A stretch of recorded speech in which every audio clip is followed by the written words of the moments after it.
Namakyaw ang pamilya Duterte ng mga ari-arian sa Davao City at Metro Manila, ayon kay Senador Antonio Trillanes IV.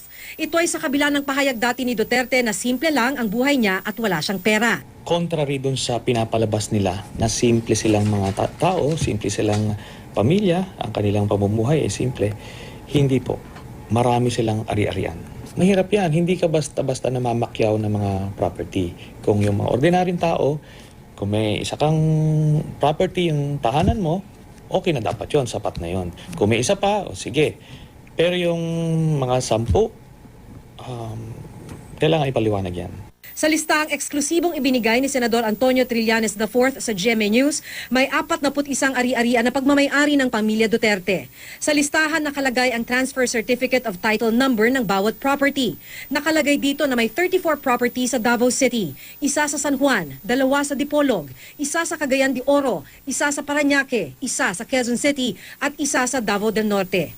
Tinungo ng GMA News ang Land Registration Authority. Sabi ng LRA, 4 sa mga property ay kanselado na ang TCT. Ibig sabihin, iba na ang may-ari.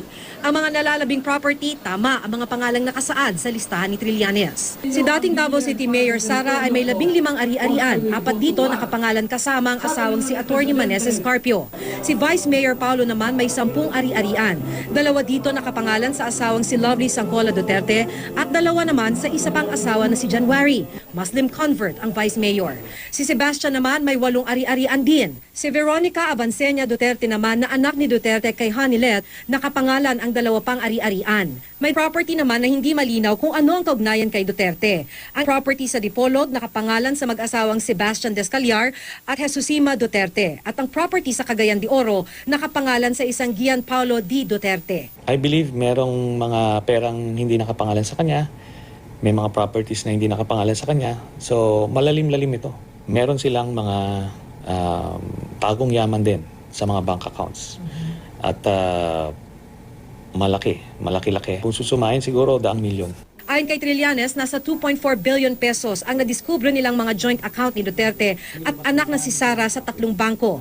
Kasalukuyang inaalam ni Trillanes sa pamamagitan ng mga dokumentong nakuha niya kung sino-sino ang nagdeposit sa mga bank account ng mag-amang Duterte mula 2005 hanggang 2015. Kung government transactions man yan, malaking problema tayo dyan.